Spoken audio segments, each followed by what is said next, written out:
आदित्याय भास्कराय नमः।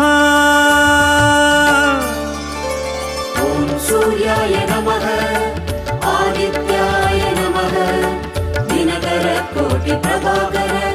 ॐ सूर्याय नमः ॐ सूर्याय नमः आदित्याय नमः दिनकर कोटि प्रभाकर। ॐ सूर्याय नमः।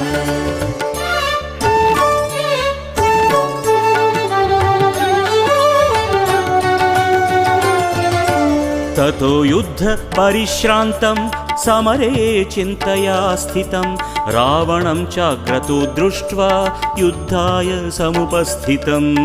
ॐ सूर्याय नमः ॐ सूर्याय नमः। ततो युद्ध परिश्रान्तं समरे